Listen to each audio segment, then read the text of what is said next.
All right, time for the Let It Fly show. I am Michael Severe. My partner, Josh Jones, is going to join me just a couple of minutes because we're going to interview the color voice of Nebraska football, Damon Benning, getting us ready for spring football. Welcome to the show inside the beautiful Let It Fly Sports Bar in the Capital District, an elevated sports bar experience for you. And as always, of course, we got to tell you, brought to you by Bud Light.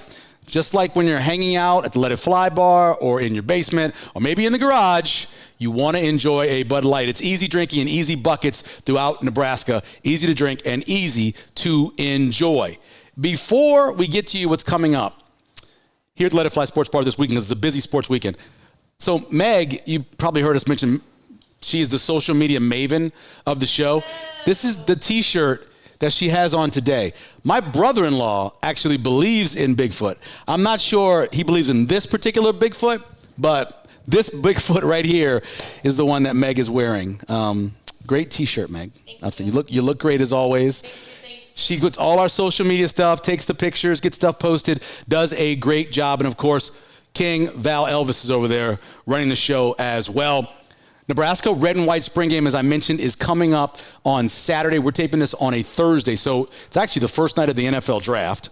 So that's happening here tonight. It's also steak night, and we're going to have a special steak for our guests coming up a little bit later. But it is a great weekend to be at the Let It Fly Sports Bar, whether it's watching the draft tonight, Thursday night when we're taping, Friday starting at 6 p.m., you get rounds 2 and 3, and then if you come back up here on Saturday morning at 11 o'clock, it is all the rest of the draft from round 4, 5, 6, 7, all the extra picks as well. It is going to be a blast.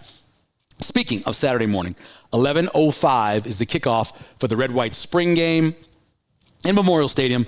And of course, it'll also be on BTN if you want to watch it there. About 60,000 fans. Think about that.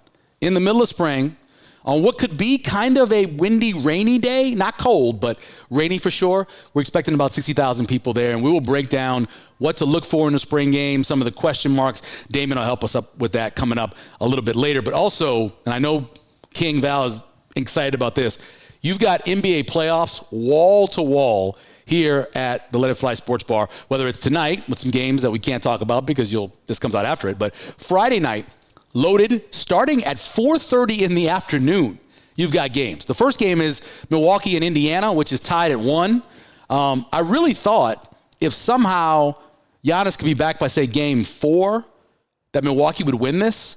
But the way they played in game 2 and the way you've seen Dame play in the second half of the first 2 games, I don't know if they can get to that point. But anyway, it's 1-1 right now. And then after that, you've got the LA Clippers and the Dallas Mavericks tied at 1. That's at 7. And then Minnesota and Phoenix with the Wolves up 2-0. That is a late night action here at the Let It Fly Sports Bar. And then, of course, Saturday, all day, 4 games. Sunday, all day, 4 games. And if you want to come to a little party, before and after party, we have the Omaha Supernovas who'll be playing on Friday night.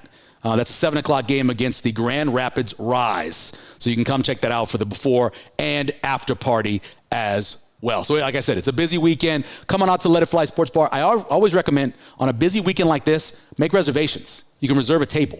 That way you roll in, no worrying about having to wait or anything like that. You get a table, you sit, you have some great food, you watch a bunch of good sports, and enjoy it a lot. Coming up, we're going to talk to the color voice of Nebraska football and the dad of Caleb Benning, one of the new freshmen coming in the 2024 class for Nebraska. Coming up here on the Let It Fly Show. On a Sunday. Gotta go. I forgot the sausage. You guys ready to eat? There you go. On a Sunday.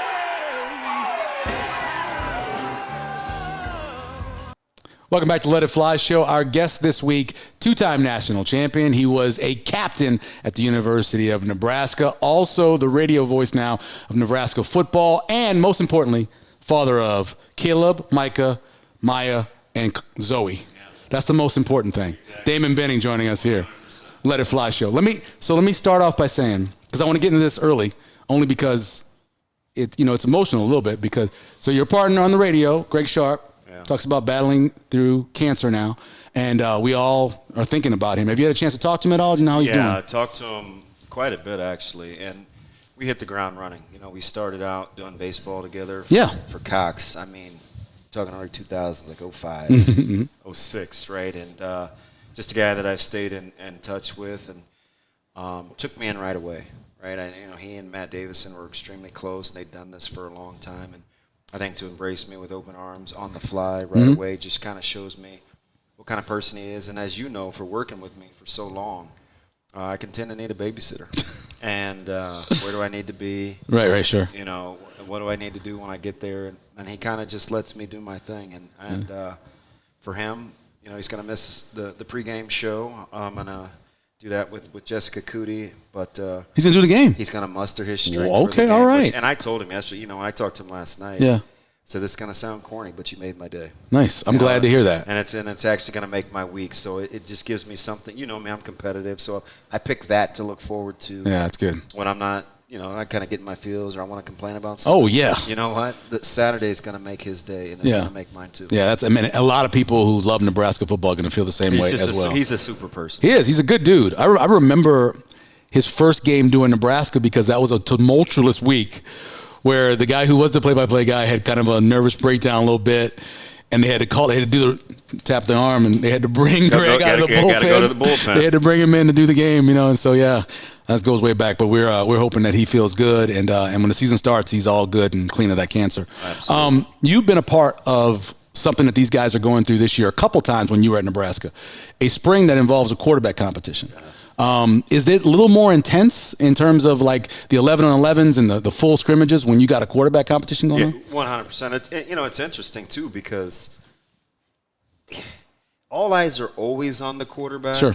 But it has such a trickle-down effect because nobody wants to be the guy, the reason for the treason, as we like to say. Sure.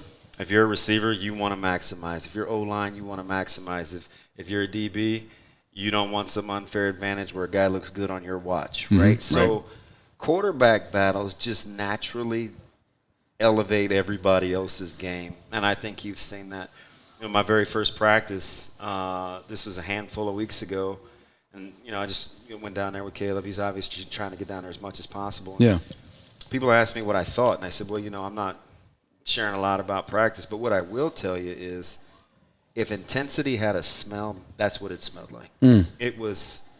It's edgy, it's really competitive, and I like it. It feels and smells, maybe it's the grass, a lot like football, and so I'm looking forward to it, and they've embraced it this spring. Like, remember, he said last year, we kind of laughed it off when he first got here, and he was talking about winter conditioning and how it was going. He said, one thing I found what these guys like is competition. Yeah.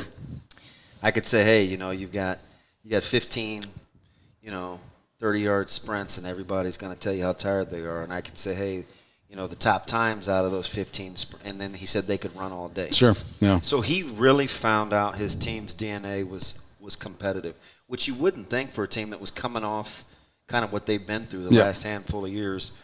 And they've kind of rallied around that with the 3 teams and the rotation and the transactions. They've just built on their competitiveness. And I'm telling you, sure as I'm sitting here, you can feel it. Let me ask you if something's the truth. Because I've heard this story now probably 50 times. I've heard Tom Osborne tell it 12 times.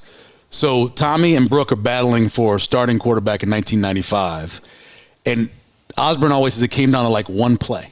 Like there was one thing that Tommy did better on that day than Brooke, and that's why he gets the starting job. Did it feel like that as somebody on that team? So I felt like – so real time. Yeah. Yes. It felt like – and he was next to you in the locker room. Brooke was, right? Yeah, I'm sandwiched. Yeah.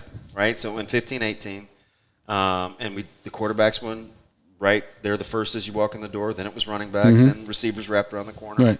And so Brooke was to my left and LP was to my right. And the weird thing about that is real time it felt like that. It felt like, ooh, are they watching? Is that the thing? Are you counting 7-on-7? Does Team Station count? Right? We're everything, every rep. Everything seems to have counted. And as I've gotten older and further removed and tried to put myself back in that deal, you know what I think it ultimately boiled down to? Feel. Because all things being equal, which in essence they were, because if you tell somebody, if you do something 700 times, like the reps in practice, sure, and it comes down to one thing, you kind of eye roll. Yeah. Like really? Right, yeah. 399 to 301. You guys being serious right now? or whatever it is, right? Whatever. I get you. I know what you're saying. And that's terrible. I ran out of fingers. But 350, yeah. 1 to 349 or something like that. Yeah. See, the helping hand. That's what it is. And I, as I look back now, I think it boiled down to feel, because the biggest difference between the two wasn't talent necessarily, in my opinion. Mm-hmm. T. Fraze was the guy that I felt like the team felt like and the staff felt like if it came down to it, he's going to figure it out. Sure. Yeah. And I think that was the difference. Mm-hmm. Like, you want that guy to have the ball with it on the line just because of who he is. It's the Mahomes factor. You know, you no matter how bad something's going, Tommy could have been 4 of 13 in the game or whatever, but you know, on that 3rd down and 7, he gets hit, he makes the throw, it's a first down, you guys go on. Because it doesn't matter what happened the course of the game. Right. You know, it's like Flores and some of these guys at the high school level. That's the one guy that I can remember in 20 years of doing this. Yeah. I didn't want to have the ball last. Same I felt force. like if he had the ball last, he was going to figure it out. God, I hope he does well. And, you know, it's how I felt about our quarterback. Now, it didn't come down to it. Right. With Rizak. Right. But he was going to figure it out. Yeah. But you did see it on the game-winning field goal 2 years ago. Yeah. Right? Yeah. You know what game I saw it in? The bad thumb. He couldn't really throw the ball. We had to stop throwing it in the second half, and he just gutted that thing out and figured it out. Speaking of Anthony, the game that I remember, so it was at Papillion South, you know, their field. I can't remember if it was Papio South you're playing or Papio. I can't remember which one. But I got there, and it was 14-0. They were beating you guys. I walked in late. And he made like 3 straight plays. Is this 2 years ago? Yep. Yes, made 3 straight plays. And I was like, oh, okay. Yeah. All right. Yeah, all right. Because that was the game where I saw that might have been the tight end. That might have been his first start. Was it really? Yeah. Oh, yeah. You saw Lindenmeyer. Yeah, Lindenmeyer. When I saw Lindenmeyer, I was like, that kid's going to play. Yeah, because Caleb started at corner, and I thought that we were nuts. Yeah. Right? Because he had missed the first 3 games. Like, he's not a corner. Right. But, you know, Coach Frank, wisdom, he's like, it's the easiest way to get him on the field. But you know what? You're exact. That's a heck of a memory. Because even that's when we thought. Yeah. Because, I mean, he's starting out with Kobe Brown, and he's a good quarterback, right? And he can spin it, comes from good pedigree. And it was a gutsy move to go with Anthony that early when we did. We always he had confidence, though. And I'm telling you, it looked a little shaky early, and then you're like, oh, yeah, I think we're going to be okay. Damon Benning joining us on Let It Fly Show. I know you're not getting deep into what's happening in practice, but you know this. I'll shoot you straight. As well as anybody. The last 20 years has been an epidemic of turnovers. I remember sitting down with Coach Rhule for the Big Red wrap-up interview, and I said, you know, Coach, no matter who's been the coach, no matter who's been the quarterback, no matter who's been anything, there's been turnovers. How do you avoid that? And he talked about what they were going to do. They didn't. Do you get the feeling, I know, you get to feel at all that's could be turning a little bit? Yeah, and you can hear it when he talks, right? What's the one thing that he always closes with when he assesses the offense or a scrimmage? Mm-hmm. Turnovers, yeah. You know, and, you know, if I was a fly on the wall, well, I am a fly on the wall. If I was going to be in the ear of any of these quarterbacks, you know what I'd say? Hey, if you really want to win this job, don't turn the ball over in the red zone. Definitely there. Don't turn the ball over in the red zone. Right. I don't care what you do in the course of the practice. When you go green zone or the money zone or in the red zone, perform well there. Yeah. Because that's ultimately what it's going to boil down to. I mean, now in hindsight, I peel back the curtains and, you know, I watched some of these practices last year. That was the one time where I would see Coach Rhule lose his mind, is if they turn the ball over in the red zone. Yeah. Jeff, how many times do I got to tell you? Like, he would just come unglued. Right. And he set the standard in his pre-spring presser when he said, you know, he didn't say I want less turnovers than last year. He said I want to go plus. Positive, yeah. First time since 2016. 2016. Yeah. Right? So you're minus 17 a year ago. Yeah. Flip it. That's a lofty goal to get on the plus side, big right? Big time. And just the deal killers that happened in the red zone. So that's what I would tell these quarterbacks. And you get the sense in practice. They're counting balls on the ground. I watched them. I took 2 drills from them a couple weeks ago in their turnover circuit. Mm-hmm. Ordered the balls on the string and that's pretty cool. I watched that. It's unbelievable. Yeah. Mm-hmm. That's pretty cool. How efficient is that? It is. Because you're like getting 2 back to back. Yeah, you got 80 guys on 3 stations, and they're all getting work. It is rapid fire. I'm like, hey, is that in the budget? We need a couple of those. Need a couple strings. And they do it every day. Yeah. Every day. Good. They do that turnover circuit. Yeah. How to pick up a ball, pressing it against the ground, how to scoop score. Why is it important when you get your hands on a ball to catch it? You know what I mean? Because how many times do we see that? Drop interceptions, You're a football junkie. You know it. Right. And how many times you see when you don't get one, a couple plays later, it catches up with you. They turn it into points or something. Joe Montana to John Taylor. The play before that that's Lewis a pick. Billups dropping a pick. That's a pick. I know. It always seems to work out that way. So I want to talk about my most intriguing position as a wide receivers because I kind of call it the deuces. So you got 2 new guys, right? You got the 2 guys returning from last year, Jalen Lloyd and Malachi Coleman. And then you got 2 guys who I think, now I haven't seen one of them, I'm just based off of tape, okay? But Jacory Barney, who we've had a chance to see in practice, I tell everybody, I'm at practice, I'm kind of watching over his shoulder, and they're throwing these little fades to him. It was a bad pass. And he reached back with one hand, he snatched the ball. He got yelled at by the coach, but I was like, yeah. See, that's a we need some dudes. And the other guy, and I don't know what he'll be, but the Quinn Clark kid, just based on watching him on tape, he looks like a special athlete. And again, I don't know, haven't seen him play in person. But that's 6 guys. Yeah. You go back, 2013, 2014, I went back and that's the last time they were that depth. I'm a big Quinn Clark fan. Are you? Because he looks the part. 6'5", athletic, runs faster than you think, not a long strider, gets out of his breaks, looks like he could be the thing. Well, if you that's want 6 guys, though. Yeah, if you want deuces to be wild, pair the other 2 with Banks and Nair. Yeah. The 2 portal guys, because I think those guys have kind of led the way. And I've said this out loud from a month ago when I first saw him. Nair's a Sunday talent. Mm-hmm. And I think he feels good. He's real fluid. He's got real long arms. You know what helped him was getting hurt. His catch radius. Getting hurt. Well, look how much stronger he looks from when he was a freshman, sophomore. He's been lifting. So, and I think doing these things with you is fun because you've known me for so long. We have a lot of inside jokes. But what are we always talking about? The all-bus team. Oh, yeah. Right? But getting off the bus. Are you functional? Right. So we'll look at pictures. We'll analyze guys' muscles and all this other stuff. I'm telling you, though, this team and their growth in terms of their body types and their development, Kristen Coggins, they're nutritionists. She's got to be tops on that staff in terms of who he would ride or die with. And Coach Campbell, his strength trainer, is the other. Those guys physically, their ability to do work for an extended period of time is significantly better because, I just was at the Tuesday practice fresh off a pretty grueling scrimmage, and it was warm. That sun snuck up on. It's 74 degrees. It's 74 degrees in the morning. It doesn't seem that feels warm, worse when it's been cold. Right? Mm-hmm. And it was gut check time. Yeah. And it was a real practice. It was pat and goes. It was, you're doing your steps, your individuals, your one-on-ones, and it was grueling. It wasn't the fun stuff. Right. I mean, it was practice, and I just thought to myself, you know what? Your ability you got to be able to think when you're tired and function at a minimum. The floor can't be way down here when you're not feeling great about yourself. And so he keeps trying to replicate those scenarios to get him going. And there's a guy that is so chippy about how he was treated last year. Yeah. He doesn't skip a beat. You like him above Banks? Yes. Oh, wow. Interesting. Yeah. The catch he made that practice, we were open in the media in the corner, was a great catch over the shoulder. You know what's great? You'll like this. A lifelong learner, right? You're always learning something. Be a better listener. Like, you'll learn something. Right. I'm like, no, man, just listen. Okay, right? So I'm listening. Coach Rhule the other day, he's like, you know what? He's like, DB, this is crazy. I wasn't a big pat and go guy. I hated it for X amount of years. Waste of time, this, that, and the other. So my coaches came to me. They're like, Coach, let's just go with it. Let's get warmed up. Let's get our guys loose. Let's learn to track balls because we weren't catching the ball very well. Yeah. He says, I'm going to do it the rest of my life. He said, I think it's improved us that much over the spring. Right. Just simply doing pat and goes, learning to track balls and be better. Get your steps right. Run through catches. Yep. Right? Yeah. And they don't Hollywood it. It isn't like we went in high school and we're warming up with pat and go where it's like, Yeah. No, they're like getting work in, track, hands, late hands. Yeah. I love term you used earlier with the late hands. It's so important. And plus the way DBs are taught now. Yep. Drive through the arms. And we track, like at the high school level, we track what we call window catches. Yeah.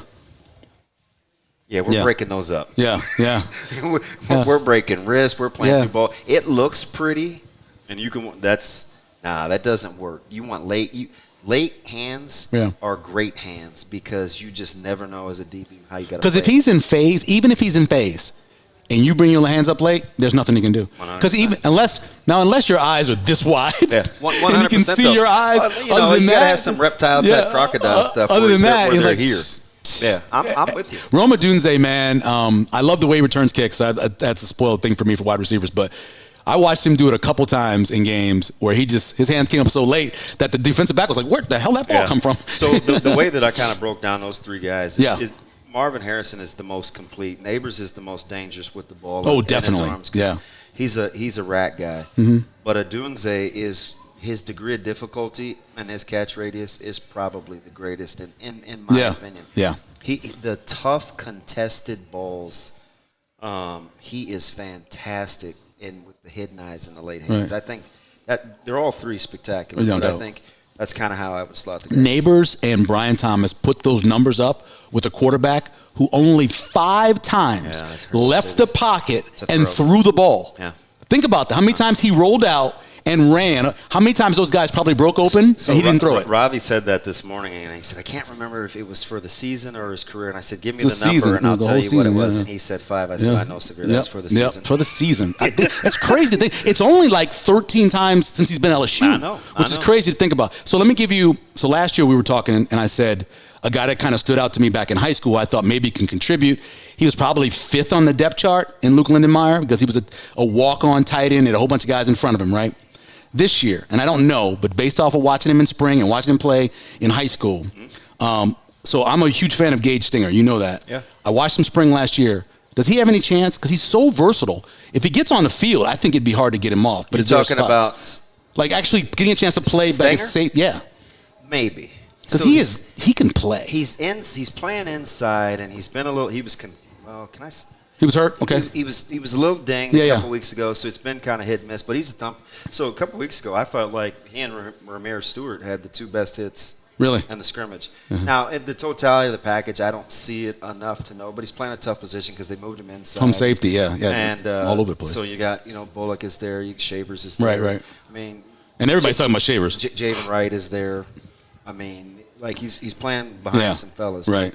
He's got a chance because he's tough. If there's some injuries, man, that kid gets – if he gets he's got a chance 'cause you're going he's to be in tough. trouble. Yeah. All right, I asked you this last year too. So how would you feel if it's Prohaska, either way with the guards, whether it's Mazuka. Two Z's, two C's. Now it's no longer Evans Jenkins, it's just Evans. Yep. Right? Ben Scott and then say Ben Hart, the right tackle. Do you feel comfortable, or are there guys behind them who you think could maybe get ahead of them? Yeah, Because there's a bunch of young guys. Maybe, and I know what you're going to say because he didn't have a great year last year, but I think Litovsky's going to get a good I was going to ask you about Litovsky, yeah. Mazuka's kind of a wild card. I know. He's capable. I know. But just the day-to-day regimen and the rigor. Yeah. He almost transferred last year after the first 4 games of practice. It's different. Days right? of practice. And they don't just let you do what you want to do. Right. He's a good kid, right? Yeah. You just got to reach people differently. Right. He's a Philly kid. You know how they are. Yeah. The Philly kids. Well, his little brother's tough. Yeah, I know. Cool. I like watching him in practice. Listen. I said 33 can play. Listen, ski skirt, And then I said, oh, he went to high school. Okay. Back in the day, we would have called him Ginsu's because he's Yeah. got nice cutlery. Like, he can move and shake Yeah. and bounce. And that's how I feel about Ives. Yeah. See, Ives, for me, is the wild card. Yeah. And I've done this Not a long enough shock, to know you can't fool me off just like a couple of 2 or 3 days because you could, especially running backs, Mm-hmm. right? Like, you can look really, really good, like, on a Tuesday, Thursday, and not used to the rigor and the workload. Right. Saturday you can a little sluggish. So Yeah. I haven't allowed myself to be fooled yet Right, because I right. want to see, 6, 7 carries in a row. I'm not saying he has that frame yet, but that's usually my gauge, right? Like, does the 7th carry look like the first? He shows me a ton in terms of his vision, his bounce. He's very elusive. He gives you that upright change of planes with his hips. Yeah. A little fault to him where he can get high and straighten you up and then give you a little wiggle. He looks nice. I'm telling you. Kevin Falk had so much okey doke. Marshall. Marshall Falk. I thought you were about Kevin Falk. So he who gives I you watched in that, high that, school. that, Yeah. length, that long style, Yep. and then he can just change planes with his hips. Yeah. He's silky smooth. You ever get a chance, go back and watch tape of Kevin Falk at LSU his freshman year. I don't know if there've ever been a running back that dynamic ever. Like, every time he touched the ball, you're like, oh, he's going to the house. It's funny you say something going good to the about house. an old school LSU running back. His name's not Dalton Hilliard. Well, I do love me some Dalton Hilliard, boy. that's a Dalton little and weird. James gang, man. That was good, man. I saw a guy at the gas station today. Had to be New Orleans because he had on Saints sweats, black with the Saints, and a purple LSU T-shirt. Really? I couldn't read his hat. It had a Yeah. little emblem. Uh. But I was like, that guy has got to be from the boot. Got to be. There's nothing wrong with that. There's Who's nothing wrong with that. mismatched like that, but it all represents the value. Right. Damon Benning joining us on Let It Fly show. Who is the assistant coach we don't talk about enough, and why is it Rob Dvorak? Wow. It is. Oh, my God. It is Dvorak. It's like every guy is better. It is. Isn't that how you judge? Every guy's better. So there's two things that have you heard me say this before? No. I know you. That kind of bums me out. I wish I had said somebody different. Because you're right. Only reason I said his name because I knew, I thought you liked him, so that's why I said it. Why is it? Number one, ABC. This guy will always be coaching. Oh, nice. Yeah. On the side, stealing reps. He's very good with his eye contact, so he'll like get on a knee. He can bend over. See, I like that. He's talking with you and not to you when he's teaching. So I love that. The other thing is he's. It sounds odd, but relative to the crew that everybody else is dealing with to get production, he's had the least to deal with. He hadn't always had the best ingredients. That's no slight to who were the household names that we were talking about? Even with Reimer, we loved the fact that he was coming back. It was a but. Yeah. Right? Injuries, could he stay healthy? Yeah, but he used to walk on. He once walked on. When it was Bullock, it was he's a converted safety. Like Henrich, he's never healthy. Or, right. Look what he's done with Buddha. Does anybody say anything ever about Mekhi Bear before all of a sudden he was like, where'd he come from? Listen. All of a sudden he's making tackles. Ask guys that have been around since he's been here. You talk about leaps and bounds. Really? Yeah. Bear's one of them. Yeah. Yeah. He is. Nobody was having that conversation. Yeah, that's a good call. Nobody was having that. So let me ask. So you always have this time of year where you start talking about guys that have make or break seasons. Yeah. This is kind of the year you got to get in. Let me ask you about a couple of those guys. So I know a guy you really like is Kobe Bretz. Been here for a couple years, done some special teams. Does he have a chance to? It's critical, if I could, Bretz is definitely talented. He's a gifted runner. He's got really good change of direction. He's just freaky athletic. He's an athlete with an F. But I'm telling you, the match man and the concepts that they use and understanding leverages and splits and kind of feel where you need to be. That's still a work in progress from an experience standpoint. And you get coached hard on that back end. You get coached hard. And there's a lot of pressure on those back three. And so, if it's a little shaky back there, it shows in a hurry. And they're not super patient. So his biggest thing is can he hang in there and receive the tough instruction and keep showing up if he keeps showing up, he's definitely talented enough to play. But you're right. This is a big year. Yeah, so you know why Joe Frazier didn't end up becoming Clubber Lang in Rocky III? Because he couldn't pull his punches. When it comes to running backs, you never pull punches. Gabe Ervin, coming off the injury, this is it, man. You've had a couple big injuries. I'm 100%. I'm 100% with you. I love him as a person, but I've never really been overly all in as a runner because I have never seen enough. Right. Right, I see flashes, and I think, and I know I bash Emmett all the time because I think he gets the longevity award, but I do give you credit because you're right, where being available is part of it. Best ability. It is part of it, but I just haven't seen enough. I'd like to see him better one-on-one. I still think guys get to his legs a little too much, but he's so barrel-chested. He's got an incredible frame. Yeah. He was sitting where you were, and I was like, he could do some Mr. I was looking at him going, stuff. Dude, put together. He's the same thickness the whole way down. Yeah. So sometimes you can lose a little wiggle, and guys getting to his lower body he's got to really work on, but he's got a chance. But you're right, this is a huge year because they will keep recruiting. Yeah, this is a change of position guy, but A.J. Rollins, a guy we've watched all the way since high school. Finally back healthy. His first had a nice little spring last year. Look out at defensive end. What do you think? Big, strong kid. So he's had the green jersey on and is just now back at practice contributing. He gave me a big hug, man, and his bicep came up to about here on my neck. Right. Such a little guy around these guys, but it's like, whoa, you've been growing. Feeling good, man. It's just great to see him smiling. Yeah. But he's a very capable player. But he could have a good year if he stays healthy. I like that because they need those pass rushers, obviously. The last guy that I have on that list is Chief Borders. And I had him on the list, and then all of a sudden, Coach mentioned him, and I was like, well, okay. Hey, listen, he'll turn your lights out. Really? Oh, yeah. 99. Does he love football? I know people. I don't does he know love his football? He practice is so hard. Really? Okay, good. Because I worry about if he loves loves having fun. Remember, he was the guy. They would send him on these crazy blitzes last year. Yeah. He was like the pressure guy in the spring, and I was like, is that what he's going to be? This guy, what, is he one Right. dimension? No, he runs into moving objects at a high rate of speed. He brings drama. Here are the young defensive linemen. Cam Lenhart, Riley Van Pijpel, Maverick Noonan, who was injured last year, James Williams, who came out of nowhere, and Kai Wallen. Is one of those guys a guy you think could have a huge breakout this year? I like Wallen long-term play, right? They letting him play some jack, so he's kind of changed his body type. But I think Kai Wallen is going to be a really good player. Give me another one. Well, Cam Lenhart. So here's the deal with Lenhart. He walked by me the other day. I was like, ooh, so it's a big fella. So he's learning to play in the dark, right? And Yeah. it's not just being out there on the edge. Sometimes they'll put him in a 3 technique and play over the guard. Right, right. If he can get a little messy and handle the darkness in there and be an inside player too, right, he's sensational. He doesn't have the upside of Princewell, but he's more ready-made to play tomorrow. Yeah, right. Yeah. Princewell's the upside guy because he's uber talented. Yeah. Cam is just down and dirty. He's built to go right now. Yeah, I left out Princewell because I kind of feel that I think he's ready to blow up. But Maverick Noonan, who's banged up, still in a green jersey. Yeah. Gave him a little head rub the other day, man. I just cheer for him because of his work ethic. Yeah. He's still got a ways to go. Yeah, he's a tough kid. Then James Williams, who all of a sudden he comes out there and he's leading the team in sacks. So the thing, they're trying to elevate his game, right? Learn to play against the run and hunker down in the run game. He looks the exact same, long, lean. Yeah. But he's an explosive son of a gun. And that 90 looks like it's about 4 feet long.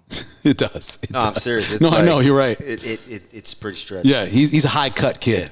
Yeah. Again, Damon Benning joining us on Let It Flash. The last couple. So do you have an expectation of what Caleb's rookie or freshman year should be like? So it's changed. By the way, I get asked that all the time. It's changed. Okay. So, and you asked me this 2 months ago about the Super 6. Yeah. I said I probably would have put him outside the 6, but he would have been my sleeper just because of the intangibles. But, he's 198 now. I'm looking at the safeties. I kind of see what they're working with. I'm gauging it. I still hope that he redshirts. Play 4 games. Yeah, that's what I want. But he gets a lot of attention when he gets there. He sits in quite a bit of meetings, and they ask him a lot of questions. And I think for them, I say this, and you're gonna be like, no way, but he's just raw, right? He's never. Dude, he's one of the most fundamental tacklers at his age I've ever seen. He's an unbelievable tackler. He is a great tackler. He's going to play on special teams because he can tackle. That's when Foley was all over. Yeah, because he can tackle. Yeah. But he's an unbelievable tackler, and he's extremely smart, and he doesn't need a babysitter, right? Like he's already training twice. He eats the right way. He's, he loves his vitamins and stuff like that. But I hope that he redshirts. He let Foreman get in his ear the other day. Oh. And, Jay doesn't like anybody. Reverend Jay. But he likes Caleb. Good, yeah. And, he's kind of like a human cheat code, so Jay talks to him like a coach, splitting the difference between the hash. If you're a quarter player, play it like this. This is what you're looking for. And, so I think he'll pick it up quick because he'll hit the ground running. But physically, he's never trained for just one sport. Right. So, Coach Rhule was joking with me the other day. He's like, dry erase board. I like that. He's a dry erase board. I can put whatever I want to up there. And I'm like, you can. Yeah. He's any position you watch him play in high school, he's never played for more than 2 years. Right. Just think about that for a second. Never been a wide receiver for more than 2 years. Never been a safety for more than 2 years. He was an inside. He was a second-level guy his whole career until he got to high school. So played corner 1 year, played safety a year and a half. So he's a lot of upside. I still got that video of when he was 4 playing with 6-year-olds or 5 and he choked the little guy from Bryant. Lit that dude up. I was like, I feel bad for that kid. Me too, but that's how I knew I had one. Yeah. So it's Thursday night, which means it's steak and fries night. Yeah, I'm eating. And we got a New York strip for you. We're gonna bring. That's the go though, right? We're gonna get it to go for you, but I want you to look at it. And maybe you could. Do you give him no fork? Give him a little fries piece. Look sensational. Give him I a don't little like to eat while I'm working. I'm not going to eat it now. We're done. We're done. I'm not going to eat this. You're not going to taste it. You're not going to taste it for you. Not going to even taste it. Oh, I want to see you taste it. So, I'm not a fry guy. Right? I know you're not a fry guy. The fries are good though. If, the fries are good. If I was going to eat fries, this is exactly what they would look like. I agree. Thin, Crispy. Oh, they look sensational. I'm a fan of fries. Why are you messing with me like this? Well, I thought the timing didn't work out. You're supposed to bring this up at the end of the interview when but yeah, it's good. We'll get it to go. You'll get it to go. So hey, have a good call on Saturday. Thank you. Glad you're gonna be with Greg. That's awesome.